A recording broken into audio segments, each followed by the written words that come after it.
നമസ്കാരം. Voice of പീപ്പിളിൻ്റെ മറ്റൊരു എപ്പിസോഡിലേക്ക് ഏവർക്കും സ്വാഗതം. ഇന്ന് ഞങ്ങൾ എത്തിയിരിക്കുന്നത് ജനപ്രതിനിധികൾക്ക് അടിസ്ഥാന വിദ്യാഭ്യാസം നിർബന്ധമാണോ? ജനങ്ങളുടെ അഭിപ്രായം എന്താണെന്ന് ഞങ്ങൾക്ക് ചോദിച്ചറിയാം. Associate sponsored by Shri Narayana ayurvedic hospital Kaliyikkavila, Ratnakala fashion jewellery, doctor Saradas beauty care Kaliyikkavila, പ്രഫ traders Udayankulangara, margin free and food ware Neyyattinkara. വിദ്യാഭ്യാസം ഇല്ലാത്ത ഒരു ജനപ്രതിനിധി എടുത്തിട്ട് കാര്യമില്ലല്ലോ. ആവശ്യമുള്ള വിദ്യാഭ്യാസമുള്ളവരാണെങ്കിൽ മാത്രമല്ലേ നമുക്ക് മുന്നോട്ട് കാര്യങ്ങൾ കൊണ്ടുപോകാൻ പറ്റുള്ളൂ. ഇപ്പോൾ ഉള്ളവരെല്ലാം എഡ്യൂക്കേഷൻ ഉള്ളവരാണ് ഇപ്പം മത്സരിച്ചവരെല്ലാവരും. ആരും കുറഞ്ഞവരാരും ഇല്ല, നല്ലവരായിട്ടാണ് മത്സരിച്ച് ഏറ്റവും കൂടുതൽ ക്വാളിഫൈഡ് തരൂരാണ്.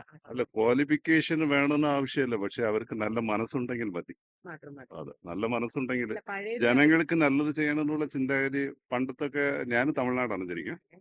പണ്ട് തമിഴ്നാട് മുഖ്യമന്ത്രി കാമറാജ് എന്ന് പറഞ്ഞൊരു ഫെമിലിയർ ആണ്. ഓക്കേ. അവർക്ക് പേഴ്സണലായിട്ട് ആസ്തികളൊന്നുമില്ലായിരുന്നു. ഇപ്പോഴത്തെ മന്ത്രിമാർക്ക് എന്ന് പറഞ്ഞാൽ പേഴ്സണലായിട്ട് ജനങ്ങളെക്കാട്ടിലും ഒത്തിരി ആസ്തി അവരുടെ കയ്യിലായിരുന്നു. മനസ്സുണ്ടായിരുന്നു. നല്ല മനസ്സുണ്ടായിരുന്നു. വിദ്യാഭ്യാസം ഒന്നും അത് എഡ്യൂക്കേഷൻ അങ്ങനെ. ഇന്നത്തെ ടെക്നോളജി ഉള്ളതുകൊണ്ട് വിദ്യാഭ്യാസം എല്ലാം ഗൂഗിളിൽ നിന്ന് തന്നെ എടുക്കാം. ഓക്കേ. ടെക്നോളജി വളർന്നുകൊണ്ട് ഇനി ഇപ്പോൾ AI വരുന്നുണ്ട്, ആർട്ടിഫിഷ്യൽ ഇന്റലിജൻസ് വരുന്നുണ്ട്. എന്ത് സംശയം വേണമെങ്കിലും നമുക്ക് അങ്ങോട്ട് ചോദിക്കാൻ പറ്റും. പക്ഷെ വിദ്യാഭ്യാസം ഇസ് നോട്ട് ഇമ്പോർട്ടൻറ്റ്. അവരുടെ നല്ല മനസ്സാണ് വേണ്ടത്. അവർക്ക് അതിന് വേണ്ടിയിട്ടുള്ള ട്രീറ്റ്മെന്റ് എന്തെങ്കിലും കൊടുക്കാൻ പറ്റുമെങ്കിൽ കൊടുക്കാം. അല്ലേ? അതെ, ജനങ്ങൾക്ക് സപ്പോർട്ട് ചെയ്യണമെന്നുള്ള ചിന്താഗതിയോട് കൂടി അവർ ഇറങ്ങണം. അതിൻ്റേതായ ആവശ്യങ്ങളുണ്ട്. ഉണ്ട് ഉണ്ട്. ഇലക്ഷൻ മാത്രം പോരാ. ഇലക്ഷൻ മാത്രം പോരാ, അവർ അടിസ്ഥാനപരമായിട്ടൊക്കെ എല്ലാ കാര്യങ്ങളിലും ബാക്കിലോട്ടാണ്. അപ്പോൾ അതൊരു ഉന്നതമായ രീതികളിലൊക്കെ വരണോ, ഈ അടിസ്ഥാനമായ ഒരു യോഗ്യത ആവശ്യമാണ്. അവര് വലിയ ഇതല്ലല്ലോ, എല്ലാവരും ഇഷ്ടപ്പെട്ടിരുന്നില്ലല്ലോ. അവരും കുറച്ച് ആൾക്കാരെയൊക്കെ സെറ്റ് ചെയ്ത് ഇത് നോട്ടുകളല്ല, അപ്പം അവർക്കും കുറച്ച് ഇൻ്റർവ്യൂ. അങ്ങനല്ല, നമ്മൾ തിരഞ്ഞെടുക്കുന്ന ആൾക്കാരുടെ മനോഭാവം മാറേണ്ടത്. അല്ല, ഇവരെ നമ്മൾ പഠിപ്പിച്ചിട്ട് കാര്യമില്ല. അങ്ങനെയല്ല, നമ്മൾ അങ്ങനെയുള്ള ആൾക്കാരെ തിരഞ്ഞെടുക്കാവൂ. അപ്പം അങ്ങനെയുള്ള ആൾക്കാരെ നിൽക്കുകയുള്ളൂ. മന്ത്രിയാവണമെങ്കിൽ അതിൻ്റെതായ ക്വാളിഫിക്കേഷൻ വേണം. അല്ലെങ്കിൽ IPS അവരെ തൊഴുതുകൊണ്ട് നിൽക്കേണ്ടി വരും. പഠിച്ചവരെല്ലാം അവർക്ക് താഴെയാണ് വരുന്നത്. ഒരു വിദ്യാഭ്യാസം ഇല്ലാത്തവർ എന്തിനാണ് ഈ പോസ്റ്റിൽ ഇരിക്കണേന്നാണ് ഞാൻ ആലോചിക്കുന്നത്. അതിനേക്കാളും വിദ്യാഭ്യാസ സമ്പന്നരാണ് എല്ലാ മിക്ക മന്ത്രിമാരും. പക്ഷെ മനോസാക്ഷിയില്ല. മനോസാക്ഷി എന്ന് പറഞ്ഞാൽ അവർക്ക് അഹങ്കാരം അല്ലാതെ വേറെ യാതൊന്നുമില്ല. ഇന്ന് മനുഷ്യന് വേണ്ടി ഒന്നും ചെയ്യുന്നില്ല. ഇത്ര തന്നെ അവർക്ക് വേണ്ടത്. അവർക്ക് വേണ്ടത് അവരുടെ കാര്യം നോക്കുക, സ്വന്തം കാര്യം നോക്കുക, മുന്നോട്ട് പോവുക. ഇത് തന്നെ. അല്ല, ഇന്നത്തേക്ക് അതിന് വേണ്ട എല്ലാ നോളജും കിട്ടത്തക്ക വിധത്തിലുള്ള സോഫ്റ്റ്വെയറോ അതും ഇതുമൊക്കെ ഇന്ന് വിപുലമാണ്. അവർ അത് നോക്കിയാലും അവർക്ക് രക്ഷപ്പെടാന്നുള്ളൂ. പക്ഷെ അവർക്ക് മനോസാക്ഷി എന്ന് പറഞ്ഞാൽ തൊട്ട് വെച്ചിട്ടില്ല. ജനങ്ങൾക്ക് വേണ്ടി ഒന്നും ചെയ്യണമെന്നുള്ള താല്പര്യം പോലും അവർക്കില്ല. അതാണ് ഇന്ന് നടക്കുന്നത്. ഇലക്ഷൻ ടൈമിൽ അത് ചെയ്യും ഇത് ചെയ്യും എന്നൊക്കെ വീമ്പിളക്കും. എന്നിട്ട് എല്ലാ രാഷ്ട്രീയക്കാരും ഒന്നുപോലെ തന്നെ. ആരും ഇതിൽ നല്ലവരെന്ന് പറയാൻ ആരുമില്ല. എല്ലാം ഒപ്പം തന്നെ. ഇല്ല ഇല്ല ഇല്ല, എല്ലാവർക്കും സാധാരണ വിദ്യാഭ്യാസമുണ്ട്. എല്ലാവർക്കും സകലവർക്കും ഉണ്ട്. ആരും ബാക്കിലോട്ടല്ല, എല്ലാവർക്കും ഫ്രണ്ടിലോട്ട് തന്നെ. ജനങ്ങളുടെ ആവശ്യങ്ങൾ മുന്നേറ്റ് കണ്ട് ചെയ്യുകയില്ല. ഇതേ ഉള്ളൂ. അവർക്ക് സ്വന്തം കാര്യം നോക്കുക. ഇതാണ് ഇന്ന് നടക്കുന്നത്. അല്ലാതെ ഇത് യാതൊരു വിധത്തിലും അവർക്ക് ജനങ്ങളെ രക്ഷപ്പെടുത്തണമെന്നൊന്നുമില്ല. അവരുടെ സ്വന്തം കാര്യം നോക്കുക, മുന്നോട്ട് പോകുക. മുന്നോട്ട് പോവുക, വോട്ട് വാങ്ങിക്കുക. അത് കഴിയുമ്പോൾ അവരുടെ കാര്യം നേടുക. അവർക്ക് പിന്നെയും അടുത്ത 5 കൊല്ലം കഴിയുമ്പോൾ വീണ്ടും ജനങ്ങളെ ഫ്രണ്ട് വെക്കുക. ഞങ്ങൾ അത് ചെയ്തു ഇത് ചെയ്തു എന്നൊക്കെ പറയുക. വീണ്ടും വോട്ട് വാങ്ങിക്കുക, അത് പോവുക. ഇതേ ഉള്ളൂ. അല്ലാതെ ഇതിൽ ആരും കുറ്റം പറയല്ല. എല്ലാ രാഷ്ട്രീയ കക്ഷികളും ഇത് തന്നെ ചെയ്യുന്നത്. നിയമം അനുസരിച്ച് അങ്ങനെ ഒരു വിദ്യാഭ്യാസം വേണമെന്നില്ല. 10 ജനങ്ങളുണ്ടെങ്കിൽ അവര് നേതാവാണ്. ഞാൻ പറയുന്നത് ഒരു അടിസ്ഥാന പഠിത്തം വേണം. അല്ലെങ്കിൽ ഭരണം കൊണ്ട് ഒരു അർത്ഥം ഉണ്ടാവൂല. അതായത് ഇത് നമ്മളൊരു പാവ പോലെ കിടന്ന് ആടാം. അതേ പറ്റൂ. അതായത് വിദ്യാഭ്യാസം ഉണ്ടെങ്കിൽ വൃത്തിയിൽ ചില കാര്യങ്ങൾ ചെയ്യാൻ കഴിയും. ക്വാളിഫിക്കേഷൻ എന്തായാലും അത്യാവശ്യമാണ്. അതായത് ജനങ്ങളെന്ന് പറയുന്നത് നിസ്സാരക്കാരല്ല. പല തുറയിൽ പല ആൾക്കാരും കാണും. അതായത് വിദ്യാഭ്യാസം ഉള്ളവർ കാണും, വിദ്യാഭ്യാസം ഇല്ലാത്തവരും, പാവങ്ങൾ കാണും, എല്ലാവരും കാണും. അവർക്കെല്ലാം ഒരേ നിയമം നടപ്പാക്കുന്നതാണ് യഥാർത്ഥ ഗവൺമെന്റ് എന്ന് പറയുന്നത്. അതാണ്. അല്ലാതെ എങ്ങനെയെങ്കിലും വന്ന് എങ്ങനെയെങ്കിലും പോയി എങ്ങനെയെങ്കിലും കുറെ പൈസ മേടിച്ച് 10 ജനങ്ങളെയും കൂട്ടി അതൊരു ഭരണമായിട്ട് എനിക്ക് തോന്നുന്നില്ല.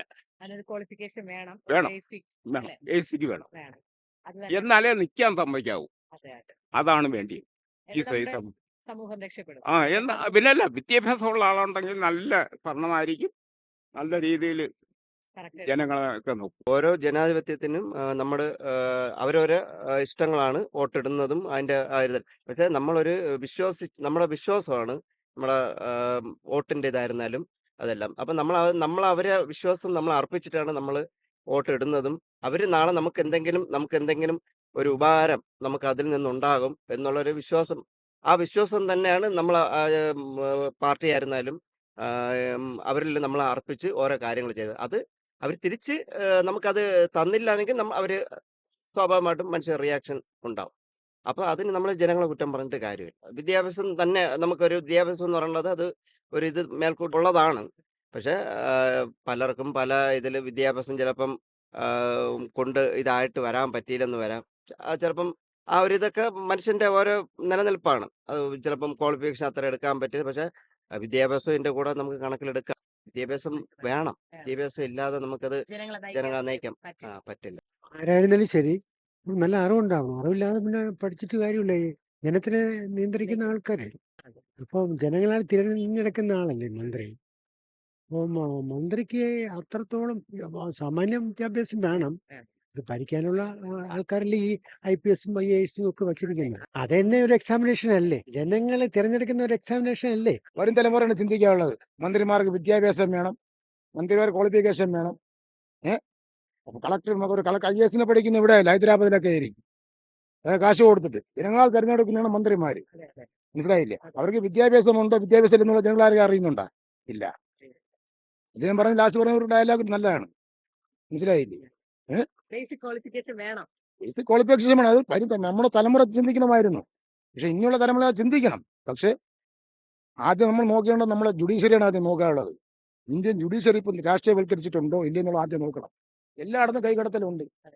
എല്ലാ ഇതിലും രാഷ്ട്രീയത്തിലായിരുന്നാലും ജുഡീഷ്യറിയിലായിരുന്നാലും എവിടെയായിരുന്നാലും സർക്കാർ അങ്ങേയറ്റം മുതൽ ഇങ്ങേയറ്റം വരെയുള്ള ഏത് സ്ഥാപനമായിരുന്നാലും കൈകടത്തലുണ്ട്. ഇല്ലാത്ത ഒരു സ്ഥാപനവും ഇല്ല. മനസ്സിലായില്ലേ? അരിക്കച്ചവടം ചെയ്യുന്നവന് വരെ അതിനും കൈകടത്തലുണ്ട്. അരിക്കച്ചവടം ചെയ്യുന്നവന് വരെ കൈകടത്തലുണ്ട്. പിന്നെ എന്താണ്? മസ്റ്റായിട്ട് വേണം. വേണം അതെ. അല്ലേ? അവർക്ക് വേണ്ട എഡ്യൂക്കേഷൻ എനിക്ക് മനസ്സിലാവുന്നത് ഒരു പൊതുബോധം ഉണ്ടാവണം. ആ പൊതുബോധം എന്ന് പറയുന്നത് ജനങ്ങളെ തമ്മിൽ തല്ലിപ്പിക്കാതെ ഭരിക്കാൻ അറിയുന്ന ഒരു ജനാധിപത്യമായ ഒരു രീതിയിൽ മനസ്സിലാക്കണം കുറേ കാര്യങ്ങൾ. അതിന് വേണ്ടത് ഞാൻ നേരത്തെ പറഞ്ഞില്ലേ, മനുഷ്യനെ മനുഷ്യനായിട്ട് കാണുകയും ഇവരെല്ലാം നമ്മളെ അടിമയല്ല, ജനങ്ങളാണ് നമ്മളെ ജനിപ്പിച്ചതെന്നുള്ളൊരു ബോധമാണ് ആദ്യം വേണ്ടത്. അവർക്ക് എഴുത്തും വായനയും മാത്രം അറിഞ്ഞാൽ പോരാ. അവർക്കൊരു നയിക്കാനല്ല, ഒരു പേപ്പർ കിട്ടിയ ചക്ക ഏത് മാങ്ങ ഏതെന്ന് അവർക്ക് തിരിച്ചറിയാനുള്ളൊരു കഴിവ്. അതാണ് ഞാൻ മനസ്സിലാക്കുന്നത്. അതെ അതെ. ഒരു മിനിമം ക്വാളിഫിക്കേഷൻ ഒരു ഗ്രാജുവേഷൻ. എലക്ഷൻ മാത്രം പോരാ. കാരണം വിദ്യാഭ്യാസമാണ് എല്ലാത്തിൻ്റെ അടിസ്ഥാനം. അതെ അതെ പണ്ട് ഈ ഇപ്പോഴത്തെ നമ്മുടെ കമ്മ്യൂണിസ്റ്റുകാർ ഭരിക്കുന്നപ്പോൾ കമ്പ്യൂട്ടർ കൊണ്ടുവന്നു. അപ്പോൾ കമ്പ്യൂട്ടർ വൽക്കരണം കൊണ്ടുവന്നതിന് എതിരായിട്ട് സമരം ചെയ്തവരാണ്. ഇന്ന് പാർട്ടി ഓഫീസിൽ കംപ്ലീറ്റ് ലാപ്ടോപ്പ് മാത്രമാണ് ഉള്ളത്. അപ്പോൾ അവർക്ക് പുതിയൊരു ടെക്നോളജിയും കാലഘട്ടവും മാറേണ്ടി വന്നു ടെക്നോളജിയിലോട്ട് വരാൻ, അല്ലേ? അതാണ് ഞാൻ മനസ്സിലാക്കുന്നത്. അതെ, ഇപ്പോഴും ഈ സിസ്റ്റം ഒന്ന് യൂസ് ചെയ്യാൻ അറിയാത്ത മന്ത്രിമാർ ഉണ്ടെന്നാണോ? 100% 100% ഉണ്ടെന്നാണ് ഞാൻ മനസ്സിലാക്കുന്നത്. കാരണം ഓരോരുത്തരുടെ പേപ്പേഴ്സൊക്കെ ഓരോ തലങ്ങളിൽ പോകുമ്പോൾ ഇന്നും അവിടെ കെട്ടിക്കിടക്കുന്നുണ്ട്. കാരണം സെക്രട്ടേറിയറ്റിലായാലും കോർപ്പറേഷനിലായാലും ഫയലുകൾ മൂവ് ചെയ്യുന്നില്ല. അതെ അതെ ഈവൻസ് ഞാൻ മനസ്സിലാക്കുന്നത്, നമുക്ക് തിരുവനന്തപുരത്തിനൊരു മേയറുണ്ട്. അവർക്ക് അറിയുന്നത് നമ്മുടെ കേരള സ്റ്റേറ്റ് കൊടുത്ത വണ്ടിയിൽ നല്ല ഷോപ്പിംഗ് മാളുകൾ അങ്ങനെ ഉള്ള സ്ഥലങ്ങൾ കേരള സ്റ്റേറ്റ് വണ്ടിയിൽ പോയി ഉദ്ഘാടനം ചെയ്യാനേ അവർക്ക് അറിയത്തുള്ളൂ. അപ്പൊ നമ്മുടെ മന്ത്രിമാരെ ഒരു ക്വാളിഫൈഡ് ആയിട്ട് ആണ് നമ്മുടെ ജനങ്ങൾ തിരഞ്ഞെടുത്തിരുന്നുവെങ്കിൽ ഇതിൽ നിന്നൊക്കെ ഒരു വിമോചനം ഉണ്ടായിരുന്നു അല്ലേ? ആ വിമോചനം ആദ്യം നമുക്കുണ്ടാവുന്നത് ഇന്നത്തെ പുതിയ ജനറേഷൻ വന്നിട്ട് തൊഴിലില്ലായ്മയാണ്. നല്ലൊരു വികസനം കാഴ്ചവെക്കാൻ വികസനമല്ല, മോസ്റ്റ്ലി പുതിയ ജനറേഷന് തൊഴിലില്ല. Okay. അപ്പൊ അതിന്റെ കാരണം എന്ന് പറഞ്ഞാൽ ഇന്ന് അവർക്ക് തൊഴിൽ നേടിക്കൊടുക്കാൻ നമ്മുടെ ജനപ്രതിനിധിക്ക് പറ്റത്തില്ല. വേറൊരു കാര്യം പറ്റും. അവരുടെ നമുക്ക് ഗ്രാജുവേഷൻ എടുത്ത പിള്ളേർക്ക് എന്താ പറയുന്ന മുന്നേറ്റം വേണമെങ്കിൽ സ്വയം പര്യാപ്തത വേണം. അതിനുവേണ്ടി അഗ്രികൾച്ചർ ഫോം ചെയ്യണം. അപ്പോൾ അഗ്രികൾച്ചർ ഓരോരുത്തർക്ക് കൊടുക്കുമ്പോൾ അവർ തന്നെ സ്വയം പര്യാപ്തരാവുകയും ചെയ്യും. സ്വന്തമായിട്ട് അവർക്ക് ഇൻകം ഉണ്ടാക്കാനും പറ്റും. രാഷ്ട്രീയക്കാരുടെ ബാക്കിൽ നിന്ന് പോകേണ്ടി വരില്ല. അതില്ലാത്തത് കൊണ്ടാണല്ലോ ഇന്ന് നാടിന്റെ സമൂഹം ഇങ്ങനെ പോകുന്നത്. കാരണം അവർക്ക് ഒരു കാര്യത്തിന് എടുക്കേണ്ട തീരുമാനത്തിൽ എടുക്കേണ്ട റൈറ്റ് ടൈമിൽ എടുക്കാൻ പറ്റുന്നില്ല. പലരും തെറ്റ് ചെയ്യുന്നവർക്ക് ഈസി ആയിട്ട് പുറത്തിറങ്ങാൻ പറ്റുന്ന ഒരു വേയും സിസ്റ്റം ഇവിടെ ഉണ്ടാക്കി കഴിഞ്ഞു. അതിനി മാറി വരുന്നെങ്കിൽ കാലങ്ങൾ എടുക്കുമെന്ന് ഞാൻ മനസ്സിലാക്കുന്നു. നമ്മളെ പിണറായി വിജയൻ അതിൽ ഭയങ്കര ഫ്ലോപ്പാണ് എന്നാണ് ഞാൻ മനസ്സിലാക്കുന്നത്. അയാളെ പറഞ്ഞതുകൊണ്ട് എനിക്ക് വേറെ പ്രോബ്ലം ഒന്നുമില്ല. ഞാൻ വോട്ട് ചെയ്യാൻ പോകാറില്ല. കാരണം ഇന്നത്തെ നാട്ടിൽ മറ്റുള്ളവർക്ക് വേണ്ടി വോട്ട് ചെയ്തിട്ട് എൻ്റെ വോട്ട് കൊണ്ട് അയാൾ ജയിച്ചിട്ട് എൻ്റെ മുഖത്ത് നോക്കി ചിരിക്കാൻ എനിക്കിഷ്ടപ്പെടുന്നില്ല. ഇന്ന് നിയമം അറിയുന്നതിലല്ല കാര്യം. നിയമത്തിന്റെ പഴുതുകൾ അനുസരിച്ച് ഓരോരുത്തർക്ക് പുതിയ വേ ഉണ്ടാക്കി കൊടുക്കാൻ പാടില്ല. അതെ അതെ അപ്പോൾ നേരത്തെ പറഞ്ഞ കണക്ക് ഒരു ഫയൽ കിട്ടുമ്പോൾ അത് ചക്കയാണ്, അത് മാങ്ങയാണെന്ന് തിരിച്ചറിവ് ബോധം വേണം. അത് ഇന്നിരിക്കുന്ന ജഡ്ജിമാർക്ക് പോലും ഉണ്ടോ എന്നില്ല എനിക്ക് സംശയമാണ്. കാരണം ഓരോ വിധികൾ വരുമ്പോഴത്തേക്ക് പിന്നെ പൊതുസമൂഹത്തിന് എഡ്യൂക്കേഷനും അതിൻ്റെതായ തലങ്ങളിൽ പോയി പഠിച്ചിട്ടില്ലാത്തവർക്ക് അത് തെറ്റാണെന്ന് അറിയുകയും എല്ലാം പഠിച്ചവർക്ക് അത് തെറ്റാണെന്ന് മനസ്സിലാവാത്ത ഒരു കാലഘട്ടമായിട്ട് വരുന്നു അല്ലേ? അതിനപ്പുറം സാഹിത്യകാരന്മാരും കലാകാരന്മാരും ഇന്നത്തെ നാട്ടിൽ നമുക്കുണ്ട്. അവർക്ക് ഓരോ മിനിസ്റ്റേഴ്സ് പറയുന്നത് വർഗീയവാദമാണോ എന്ന് മനസ്സിലാക്കാനുള്ള ബോധം ഇന്ന് നഷ്ടപ്പെട്ടു. അപ്പൊ അവർക്ക് കിട്ടിയ ഡോക്ടറേറ്റ്, അവർക്ക് കിട്ടിയ പല രീതിയിലും അവരെ ആദരിക്കപ്പെട്ടിട്ടുണ്ട്. അപ്പൊ ആ ആദരിക്കപ്പെട്ട് ജനം കൊടുത്ത ഗിഫ്റ്റ് ഇവര് മനസ്സിലാക്കാതെ പോകുന്നെന്നാണ് ഞാൻ മനസ്സിലാക്കുന്നത്. അല്ലേ? ഞാൻ പറഞ്ഞതല്ലേ റൈറ്റ്? ഒരു സാഹിത്യകാരനും ഒരു സാംസ്കാരികമായി ഇടപെടുന്നവർക്കറിയാം സമൂഹത്തിന് എന്ത് തെറ്റുണ്ടെന്ന്. അതെ അതെ ഇന്ന് ഏറ്റവും വലിയ പ്രോബ്ലം വർഗീയവാദിയാണ്. എൻ്റെ പേര് മുഹമ്മദ് ഷാൻ എന്നാണ്. ഞാൻ പലയിടത്ത് പോകുമ്പോഴത്തേക്കും മുഹമ്മദ് എന്നുള്ളത് എൻ്റെ പ്രവാചകന്റെ പേരാണ്. Is a messenger. അപ്പോൾ അയാളുടെ പേര് എന്നിലൂടെ കൂട്ടി വാചിക്കുമ്പോൾ I am very proud of. Yes അത് കേൾക്കുമ്പോൾ ചിലവർക്ക് എന്തെന്നില്ലാത്ത രോഷം ഉണ്ടാവും. അത് രോഷം ഉണ്ടായിട്ട് കാര്യമില്ലല്ലോ. ഞാൻ അദ്ദേഹത്തിൻ്റെ അടുത്ത് പറയുന്നില്ലല്ലോ തൻ്റെ പേരിൻ്റെ മുന്നിലും ഉണ്ണിയായിരിക്കും ഒരാളുടെ പേര്. മുഹമ്മദ് ഉണ്ണി എന്ന് നിന്നെ ഞാൻ വിളിച്ചോട്ടെ എന്ന് ഞാൻ പറയാറില്ല. ഇല്ലേ? അതെ അവർക്ക് അവരുടേതായ മതം, എനിക്ക് എൻ്റെ മതം. അതെ അതെ ശരി. അപ്പോൾ ഞാൻ പള്ളിയിൽ പോകുന്നത്, എൻ്റെ ഡ്രസ്സ്, ഞാൻ ആറ്റിറ്റ്യൂഡായിട്ട് നടക്കുന്നത് ഞാൻ പഠിച്ച പ്രത്യയശാസ്ത്രമാണ്. അതെ അതെ അത് മറ്റുള്ളവർക്ക് വേദനിക്കേണ്ട കാര്യമില്ല. ഇപ്പം ഓരോ സ്ഥലങ്ങളിൽ പോയി കഴിഞ്ഞാലും വർഗീയവാദം അങ്ങോട്ടും ഇങ്ങോട്ടും പറയുന്നു. പഴയ പോലെയുള്ള ഫ്രണ്ട്സും കാലഘട്ടമല്ല. പണ്ട് ഞാൻ എൻ്റെ ഫ്രണ്ട്സിൻ്റെ വീട്ടിലൊക്കെ ഊണുണ്ണാൻ പോകും, സദ്യ കഴിക്കും. ഇന്നതൊക്കെ ഒരുപാട് മാറി. മാറി ഒരുപാട് അത് എല്ലാം മാറ്റിയതാണ് ഈ സാംസ്കാരികമായിട്ട് വലിയ തലങ്ങളിൽ ഇരിക്കുന്നവരാണ് മാറ്റിയത്. ഇലക്ഷൻ ഒറ്റ ഇലക്ഷനാണ്. ആ ഒറ്റ ഇലക്ഷനെ കാട്ടി എനിക്ക് സീറ്റ് വേണം, എനിക്ക് ഭരിക്കണം എന്ന് മുന്നിട്ട് വരൂലേ, എനിക്ക് ആ സീറ്റ് വേണം, അതെ അങ്ങനെ ഉള്ളവരെ വീണ്ടും വീണ്ടും തിരഞ്ഞെടുക്കുകയാണ്. അതെ അതല്ലല്ലോ മാനദണ്ഡം. ഒരു ഇലക്ഷൻ നടത്തുന്നതിന് മുന്നേ എല്ലാവരും കൂടെ ഒരാളെ തിരഞ്ഞെടുക്കുകയല്ല ചെയ്യുന്നത്. ഒരാൾ തനിയെ വരികയാണ്. എനിക്ക് അതിനുള്ള ക്വാളിഫിക്കേഷൻ ഉണ്ടെന്ന് സ്വയമായിട്ട് മനസ്സിലാക്കി വരികയാണ്. അപ്പോൾ അയാളുള്ള അതാ ഞാൻ നേരത്തെ പറഞ്ഞത്. നേരത്തെ വൺ ടൈം മത്സരിച്ച ഒരാൾ അടുത്ത പാർട്ടി കയറിയിട്ട് അയാൾക്കൊരു സീറ്റ് വേണമെന്ന് പറഞ്ഞ് അയാൾ മത്സരിക്കാൻ പോകൂലേ? അപ്പം ജനങ്ങൾക്ക് അറിയാലോ. അല്ലെങ്കിൽ അയാൾക്ക് തന്നെ സ്വയം ബോധം ഉണ്ടാവൂലേ, ഞാൻ ഇന്ന പാർട്ടിയിൽ മത്സരിച്ചിട്ട് ഇപ്പുറത്ത് മത്സരിക്കുന്നതിന്റെ കാര്യം ഒരു സീറ്റിന് വേണ്ടിയാണ്. അതിപ്പോ മത്സരിക്കാൻ ഇറങ്ങുന്നതിന് മുൻപേ അവർക്ക് അതിനുള്ള ഒരു ക്വാളിഫൈഡ് ആണോ, അവർ അങ്ങനെ ഈ ജനങ്ങളെ ഭരിക്കുവാൻ പറ്റിയ ഒരു ക്വാളിഫൈഡ് ആയിട്ട് നിൽക്കുന്നവരാണോ എന്നൊരു വേണ്ടേ, ഒരു ടെസ്റ്റ് വേണ്ടേ? ആ ടെസ്റ്റിനപ്പുറം ഞാൻ നേരത്തെ പറഞ്ഞില്ലേ, കാരണം മുന്നേ ഉള്ള കാലഘട്ടങ്ങളിൽ പല ജനാധിപത്യ ആൾക്കാർ നമ്മളെ ഭരിച്ചിട്ടുണ്ട്. അതെ അവർക്ക് കൃഷിയെക്കുറിച്ച് അറിയാം, അഗ്രികൾച്ചറിനെ കുറിച്ച് അറിയാം. ഒരു പ്രോബ്ലം വരുമ്പോൾ അതിനെ എങ്ങനെ കൈകാര്യം ചെയ്യണം, അറിയാം സാമ്പത്തികമായിട്ട് ഒരു നാടിനെ എങ്ങനെ മുന്നോട്ട് കൊണ്ടുപോകണമെന്ന് നമ്മുടെ വീട്ടിൽ വയസ്സായ ആൾക്കാർ പണ്ടുണ്ടായിരുന്നു. അവര് MBA എടുത്തിട്ടല്ല, ചാർട്ടർ അക്കൗണ്ട് പാസ്സായവരല്ല, പക്ഷെ അവർക്ക് കണക്കൂട്ടി ഗണിക്കാൻ അറിയാം. ഒരാൾ വീട്ടിനകത്ത് വന്ന് കയറുമ്പോൾ റെസ്പെക്ട് ചെയ്യേണ്ട രീതി അറിയാം. അത് എഡ്യൂക്കേഷനെക്കാട്ടി അറിവാണ്. അറിവാണ് ആ അറിവ് സ്വയമായിട്ട് മനസ്സിലാക്കി ഉണ്ടാക്കി എടുക്കുന്നതല്ലേ. ജനങ്ങളെ തിരിച്ചറിയാനുള്ള കഴിവാണ് ഫസ്റ്റ് വേണ്ടത്. ജനപ്രതിനിധി ആവശ്യമായ കാര്യങ്ങൾ കാര്യങ്ങൾ അടിസ്ഥാനം മനസ്സിലാക്കിയാലല്ലേ നമുക്ക് പഠിച്ചിട്ട് വലിയ കാര്യമുണ്ട്. വേറെ ഒരു ടെസ്റ്റിന്റെ ആവശ്യമില്ല. ഒരു ബേസിക് നോളജ് ഉണ്ടെങ്കിൽ മതി. 10 വരെ ഉള്ള ഒരു വിദ്യാഭ്യാസം ഉണ്ട്. നാടിനെ കുറിച്ച് അറിയാമെങ്കിൽ വേറെ കുഴപ്പമൊന്നും. കേരളത്തിൽ മലയാളികളല്ലേ നല്ല മലയാളം പറഞ്ഞാൽ മതിയല്ലോ. ഇംഗ്ലീഷ് പറഞ്ഞ് വെറുതെ അതിനെ മാറ്റിക്കേണ്ട കാര്യമില്ല. ഇവിടെ എല്ലാം മലയാളികളാണ്. അപ്പോൾ അവർക്ക് മനസ്സിലാവുന്ന കാര്യം പറഞ്ഞാൽ ഇന്ത്യൻ പ്രധാനമന്ത്രി ആയിരുന്നെങ്കിൽ ശരി, അവർക്ക് വെളിയിൽ പോയി സംസാരിക്കേണ്ട കാര്യമുണ്ട്. ഇവിടെ പറയുമ്പോൾ ഇവിടെ മലയാളത്തിൽ പറഞ്ഞാലും മതി, വേറെ കുഴപ്പമൊന്നും. എന്നാലും ബേസിക് ക്വാളിഫിക്കേഷൻ ഇപ്പൊ അവർക്ക് അടിസ്ഥാനമായിട്ടുണ്ട്. കഴിഞ്ഞാൽ ആദ്യം മനുഷ്യരെ മനസ്സിലാക്കണം, മനസ്സ് വേണ്ടേ, എന്നിട്ട് വേണ്ട വിദ്യാഭ്യാസം ഉണ്ടായാലും വല്ല കാര്യമുണ്ട്. അല്ലെ, വിദ്യാഭ്യാസത്തെ കുറിച്ച് കിട്ടുന്നത് പള്ളിക്കൂടത്തിലുള്ള പഠിത്തം കൊണ്ടോ സർവകലാശാല ബിരുദം കൊണ്ടോ കിട്ടുന്നതല്ല.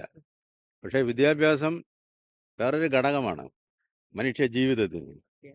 പക്ഷേ വിദ്യാഭ്യാസമില്ലെങ്കിലും ജന്മനാൽ കിട്ടുന്ന അറിവാണ് നമുക്ക് ഉപകരിക്കുന്നത്. അല്ല, മന്ത്രിക്ക് മാത്രമല്ലല്ലോ, ഇവിടെ സർക്കാർ ജീവനക്കാർ IAS-കാർക്കും IPS-കാർക്കും അബദ്ധം പറ്റുന്നില്ലേ? അപ്പം അതുകൊണ്ട് നമ്മൾ അതിനെക്കുറിച്ച് ചിന്തിച്ചിട്ട് കാര്യമില്ല. പത്രസമ്മേളനങ്ങളിലും മറ്റുമൊക്കെ സംസാരിക്കുമ്പോൾ ഈ പറയുന്ന രീതിയിലുള്ള ഒരു കാര്യവും നമുക്ക് ഉദ്ദേശിച്ചെടുക്കാൻ പറ്റില്ല. കാരണം എല്ലാ ഭാഷയിലും ഗ്രാമറുണ്ട്. ഗ്രാമർ ചേർത്ത് എല്ലാം സംസാരിക്കാൻ പറ്റുമോ? എല്ലാം എഴുതാൻ പറ്റുമോ? പറ്റില്ലല്ലോ. പക്ഷെ അത് ഞാൻ നേരത്തെ പറഞ്ഞ ഒറ്റ കാര്യമേ ഉള്ളൂ. വായനാശീലം ഒരു പ്രധാന ഘടകമാണ്. പൊതുവിജ്ഞാനം ഒരു പ്രധാന ഘടകമാണ്. ഇന്നിപ്പോൾ നമ്മൾ ശാസ്ത്ര സാങ്കേതിക വിദ്യയിൽ വളരെയധികം ഉന്നതരായി നിൽക്കുന്ന ഒരു രാജ്യമാണ്. മാത്രമല്ല വളർന്നുകൊണ്ടിരിക്കുന്ന രാജ്യമാണ്. അപ്പോൾ ആ വളർന്നുകൊണ്ടിരിക്കുന്ന രാജ്യത്തിന് ഈ പറഞ്ഞ കണക്ക് വിദ്യാഭ്യാസം ഒരു പ്രധാന ഘടകമാണ്. അതല്ലെന്ന് പറയുന്നില്ല. വിദ്യാഭ്യാസം പക്ഷെ നമ്മുടെ ജനാധിപത്യ രാജ്യത്ത് അങ്ങനെ വിദ്യാഭ്യാസം നിർബന്ധമാക്കാൻ വ്യവസ്ഥയില്ല. ആ വ്യവസ്ഥ വന്നാൽ കൊള്ളാം. പക്ഷെ അതിന് വേറൊരു കാര്യം ചെയ്യണം. ജനപ്രതിനിധികളെ വിളിച്ച് അവർക്ക് തന്നെ ഒരു വിദ്യാഭ്യാസ കോച്ചിങ് എവിടെയെങ്കിലും സംഘടിപ്പിക്കാം. അല്ല, നമ്മുടെ രാജ്യത്ത് ഒരിക്കലും ജനപ്രതിനിധിക്ക് താഴെയാണ് ഇവിടുത്തെ എല്ലാ ഉദ്യോഗസ്ഥരും. അതെ. ഇപ്പോൾ ഉദാഹരണത്തിന് ഒരു MLA കാണുന്നു. ജാസിക്ക് സല്യൂട്ട് അടിച്ചല്ലേ പറ്റുള്ളൂ. അതെ. MLAക്ക് സല്യൂട്ട് അടിച്ചല്ലേ പറ്റുള്ളൂ. അപ്പോൾ വിദ്യാഭ്യാസം എന്ന് പറയണത് നമ്മൾ നോക്കിയിരുന്നിട്ട് കാര്യമുണ്ടോ? തീർച്ചയായിട്ടും വേണം വേണം വേണം. അത് വേണം അത് വേണം.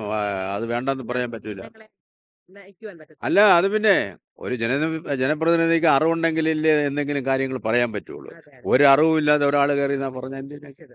അറിവ് അത്യാവശ്യമാണ്. ഇല്ല ഇല്ല, ആ ക്വാളിഫിക്കേഷൻ നിൽക്കുന്നവരല്ല, വെറും മോശമാണ്. നല്ലതല്ലേ? പിന്നെ ജനങ്ങൾ ഭരിക്കണം. പിന്നെ അല്ലേ? അല്ല, കുറച്ച് പഠിത്തം വിദ്യാഭ്യാസമൊക്കെ വേണമല്ലോ, അല്ലാതെ ജനങ്ങൾ- വെറുതെ ഇരുന്നിട്ട് കാര്യമുണ്ടോ ഇനിയുള്ള കാലങ്ങളിൽ? എഡ്യൂക്കേഷൻ വേണമല്ലോ, ഇപ്പൊ ഒരു മോഡേൺ എറ അല്ലേ. ആ, അതെ. എഡ്യൂക്കേഷൻ മസ്റ്റ് ആണ്. അത്യാവശ്യമാണ്. അറിയുന്നവർ ഭരിക്കട്ടെ. ഇന്നത്തെ മന്ത്രിമാർക്ക് ആ ഒരു ക്വാളിഫിക്കേഷൻ കുറവെന്നാണോ പറയുന്നത്? എഡ്യൂക്കേഷൻ കൊണ്ട് മാത്രം ഒന്നും ആവൂല. പക്ഷെ എഡ്യൂക്കേഷൻ ഉണ്ടെങ്കിൽ കുറച്ചും കൂടെ ബെറ്റർ ആയിട്ട് പോകും. ജനങ്ങളെ അല്ലെ ഉം. കുറച്ചുകൂടി. ഒരു എന്താണ് പറയാ, കുറച്ചും കൂടെ ഒരു അഡ്മിനിസ്ട്രേഷൻ നന്നായിട്ട് പോകും. എന്നാലും UPSC എക്സാമിനേഷൻ കഴിഞ്ഞു വരുന്നവരാണ് കളക്ടേഴ്സ് അല്ലെ? അപ്പോൾ അവർക്ക് അവരുടെ മുന്നിൽ നിൽക്കുന്നവരാണ് ഈ ഇലക്ഷൻ എന്നൊരു ഒരു എന്താ പറയാ, ആ ഒരു തലത്തിൽ നിന്നിട്ടാണ് ഈ മന്ത്രിമാർ വരുന്നത് അല്ലെ? അപ്പോൾ അവർക്കും ഒരു മന്ത്രിമാരാവുന്നെങ്കിൽ അവർക്കും ഒരു എക്സാമിനേഷൻ അല്ലെ ഒരു ഇന്റർവ്യൂ അറ്റൻഡ് ചെയ്തിട്ട് അവർ ഈ ഒരു പോസ്റ്റിലോട്ട് വരുന്നതായിരിക്കും നല്ലതെന്നാണോ? ക്വാളിഫിക്കേഷൻ ഉള്ള ആൾക്കാർ അവരെ മുകളിലുണ്ടെങ്കിൽ അവർ കുറച്ചും കൂടെ നന്നായിട്ട് അവരെ കൈകാര്യം ചെയ്യാൻ പറ്റും. പോലെ നടന്നത് നല്ലതാണ്. നല്ലതാണ്. കാരണം അല്ലാതെ ചുമ്മാ കയറി ഇരുന്നിട്ട് ഒരു ഭരണം കൊണ്ടുവന്നിട്ട് ഒരു കാരണമില്ല. എല്ലാത്തിനും ഒരു വിദ്യാഭ്യാസം എക്സാം നടത്തല്ലേ, അപ്പൊ അതിന് നടത്താമല്ലോ. എന്നാൽ കുറച്ചുകൂടെ ഫാസ്റ്റ് ആയിട്ട് വികസനങ്ങൾ നടക്കുമെന്നാണോ? വികസനം മാത്രമല്ല, വികസനം എങ്ങനെയാണെങ്കിലും കൊണ്ടുപോകാൻ പറ്റും. ബാക്കി അടിസ്ഥാന കാര്യങ്ങളെല്ലാം നടക്കണമെങ്കിൽ അങ്ങനെ ഒരു വിദ്യാഭ്യാസം ഉണ്ടാവണമല്ലോ. അപ്പൊ മന്ത്രിമാർക്ക് വിദ്യാഭ്യാസം ഇല്ലെങ്കിൽ പിന്നെ ജനങ്ങൾക്ക് എങ്ങനെയായിരിക്കും? ഇന്നത്തെ മന്ത്രിമാർക്ക് അതിനുള്ള ക്വാളിഫിക്കേഷൻ ഉണ്ടോ? എനിക്ക് തോന്നുന്നത് കുറവെന്നാണ് തോന്നണത്. ഈ സിസ്റ്റം ഒക്കെ യൂസ് ചെയ്യാൻ അറിയുന്നവരാണോ ഇന്നത്തെ മന്ത്രിമാർ? കുറവാണ്.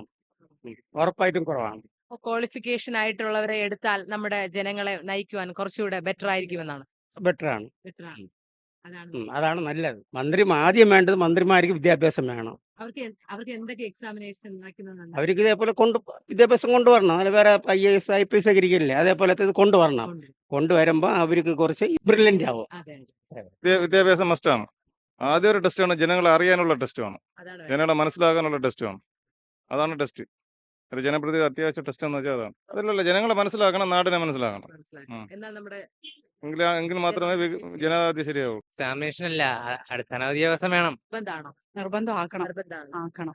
ഇല്ലെന്നുണ്ടെങ്കിൽ പലതും മനസ്സിലാക്കാന്ന് വെച്ചാൽ അത്രയും നല്ല രീതിയിൽ ഒരു ഭരണം കാഴ്ചവെക്കണമെങ്കിൽ കുറച്ചെങ്കിലും ഒരു വിദ്യാഭ്യാസം ഉണ്ടെങ്കിലേ പറ്റുള്ളൂ. ബേസിക് ക്വാളിഫിക്കേഷൻ ആയിട്ട് എഡ്യൂക്കേഷൻ കമ്പൽസറി ആക്കണം. ഇന്നത്തെ ജനപ്രതിനിധികൾക്ക് വേണ്ടുന്ന ക്വാളിഫിക്കേഷൻ എല്ലാവർക്കും ഉള്ളതാണെങ്കിൽ തോന്നിയിട്ടില്ല.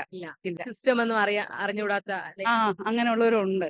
അതാണ് ഒരുപാട് ഈ ജനങ്ങളുടെ ഓരോ അത്യാവശ്യ കാര്യങ്ങൾക്ക് പിന്നോട്ട് പോകുന്നത് അല്ലേ? അതെ, എഡ്യൂക്കേഷൻ കമ്പൽസറി ആക്കണം. അവർക്കൊരു അതായത് ഈ മത്സരിക്കുന്നവർക്ക് നമ്മൾ ഈ PSCക്ക് അപ്ലൈ ചെയ്യണമെങ്കിൽ ബേസിക് എഡ്യൂക്കേഷൻ ക്വാളിഫിക്കേഷൻ പറയുന്നത് പോലെ ഈ ചെയ്യുന്ന പ്രതിനിധികൾക്ക് ഈ അപ്ലൈ ചെയ്യണമെങ്കിൽ അല്ലെങ്കിൽ നമുക്ക് ഇങ്ങനെ ചെയ്യണമെന്നുണ്ടെങ്കിൽ അവർക്ക് ഒരു ബേസിക് ക്വാളിഫിക്കേഷൻ ആയിട്ട് എഡ്യൂക്കേഷനിൽ ഇത്ര വേണം എന്നുള്ളത്. യഥാർത്ഥത്തിൽ നമ്മളൊരു ക്വാളിഫിക്കേഷൻ എന്ന് പറയുമ്പോൾ തന്നെ എഡ്യൂക്കേഷൻ ഉണ്ടെങ്കിൽ ഏകദേശം നമുക്ക് പകുതിയോളം ഓരോരുത്തരുടെ കാര്യങ്ങൾ ഐഡന്റിഫൈ ചെയ്യാനും അറിയാനും ഒക്കെ പറ്റും. അപ്പൊ എത്രയായാലും ഒരു ക്വാളിഫിക്കേഷൻ പാസ്സായിട്ട് വരുന്നവർക്ക് അതിൻ്റെതായിട്ടുള്ള വ്യത്യാസം കാണും. ഉണ്ട്. ലോക്സഭയിലൊക്കെ പോകില്ലേ, അതെ. അപ്പൊ അവർക്ക് പലർക്കും ഇംഗ്ലീഷ് അറിഞ്ഞൂടാ. അപ്പൊ നമ്മളെ ഇവിടെ നിന്ന് പോയ ശശി തരൂരിന് മാത്രം ഇംഗ്ലീഷ് അറിയാവൂ. നേരത്തെ ബ്രിട്ടാസ് പോയി അതെ. അയാൾക്ക് ഇംഗ്ലീഷ് അറിയാം.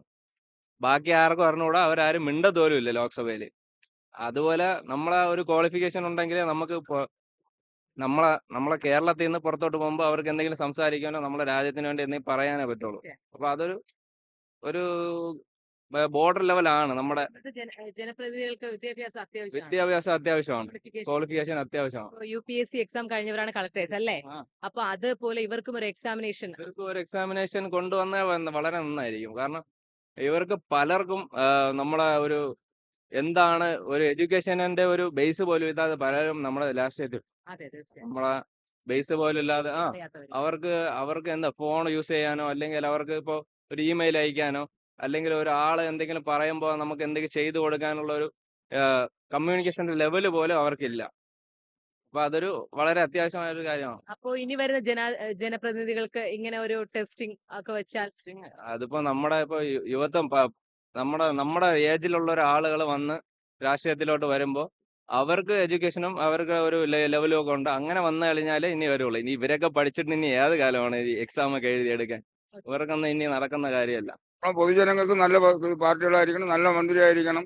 അല്ലാതെ ജയിച്ചു പോയിട്ട് വേറെ കാര്യം നേടാനൊന്നുമില്ല. സമൂഹത്തിലെ ജനങ്ങളെ അറിയണമെങ്കിൽ അത്യാവശ്യം അടിസ്ഥാന വിദ്യാഭ്യാസം വേണം. വേണം വേണം ഇന്നത്തെ മനുഷ്യന്മാർക്കുണ്ടോ? അതുകൊണ്ട് അതില്ല. ഇല്ല. ആ അത് ഉണ്ടായിരുന്നെങ്കിൽ ഇങ്ങനെ ജനങ്ങൾക്കുള്ള ഒരു രീതി ഉണ്ടാവത്തില്ലല്ലോ. ഇപ്പൊ നമ്മളെ UPSC എക്സാം ഒക്കെ കഴിഞ്ഞവരാണ് ഈ കളക്ടേഴ്സ് അല്ലേ? അതെ. അവരുടെ മേളിൽ വരുന്നവർ ഇത്രയും എക്സാം പഠിച്ച് പാസ്സായി നിൽക്കുന്നവരുടെ മേൾത്തട്ടി വരുന്ന ഒരു ഇലക്ഷൻ എന്ന് പറയുന്ന ഒരു ഇത് കഴിഞ്ഞിട്ടാണ് ഈ നമ്മുടെ ജനപ്രതിനിധികൾ വരുന്നത്. ആ. അപ്പൊ അവർക്ക് അതിന് വേണ്ടുന്ന അടിസ്ഥാന വിദ്യാഭ്യാസം വേണം. വേണം വേണം. വേണം ഇതൊരു സമൂഹത്തിലുണ്ടോ അത്? അതില്ല. അത് കിട്ടുന്നില്ലല്ലോ. ഇവിടെ ഓരോന്നും നടക്കുന്ന അങ്ങനെയല്ലേ നടക്കുന്നത്. ഇവിടെ മന്ത്രിമാർ ജയിച്ചു കഴിഞ്ഞാൽ അവരെ കാര്യം നോക്കുന്നതല്ല, പൊതുജനങ്ങളെ കാര്യം നോക്കുന്നില്ലല്ലോ. ഏത് മന്ത്രിയാണ് നോക്കുന്നത്? ഒന്നുമില്ല. വിദ്യാഭ്യാസം ആവശ്യമാണ്. ആവശ്യമാണ്. ഇലക്ഷൻ മാത്രം പോരാ. പോരാ. പോരാ. കുറച്ച് ഗൗരവം വേണം. ജനങ്ങളെ മനസ്സിലാക്കാനുള്ള മനസ്ഥിതി വേണം. വേണം. വേണം. അതാണ്. കുറെ കാലം വിദ്യാഭ്യാസം വേണം. വിദ്യാഭ്യാസം വേണം. വിദ്യാഭ്യാസം ഇല്ലാതെ കയറി ഇരുന്നിട്ട് പൊതുജനങ്ങളെ ഭരിക്കാന്ന് വിചാരിച്ചാൽ നടക്കൂല. മനസ്സിലാക്കുന്നില്ല. അറിയാലോ കുറെ കാലം കൊണ്ട് നമ്മൾ അനുഭവിക്കുന്നത്. പോസ്റ്റ് ആയാലും അതിനൊരു എക്സാം നടക്കണം വേണം. അല്ലേ? ഉം. അപ്പൊ ഈ ഇലക്ഷൻ എന്ന ഒരു പോസ്റ്റ് മാത്രം പോരാ അല്ലേ? ഇലക്ഷൻ ആകുമ്പം പൊതുജനങ്ങളല്ലേ ചെന്ന് പലതും ചെയ്തങ്ങ് ജയിപ്പിച്ച് വിടും. അത് കഴിയുമ്പോഴുള്ള കാര്യം പിന്നെ അവർക്ക് ചെറിയ പഞ്ചായത്തായിരുന്നാലും കൊള്ളാം, ഏത് രീതിയിലായിരുന്നാലും അവര് ജയിക്കാൻ വേണ്ടി ഇലക്ഷൻ വയ്ക്കുമ്പോ വീട്ടിൽ വന്ന് നമ്മളെ അമ്മയെന്നാ അതൊന്നോ ഇതൊന്നോ എല്ലാം വിളിച്ച് എല്ലാ കാര്യങ്ങളും നടത്തും. അത് കഴിഞ്ഞ് ജയിച്ചു പോയാൽ ഒരു കാര്യം പറഞ്ഞാൽ പോലും അവർ വരൂല. വോയിസ് ഓഫ് പീപ്പിളിന്റെ ഇന്നത്തെ എപ്പിസോഡ് ഇവിടെ വൈൻഡ് അപ്പ് ചെയ്യാണ്. അടുത്ത എപ്പിസോഡുമായി കാണുന്നത് വരെ സ്റ്റേ ട്യൂൺ. Bye bye.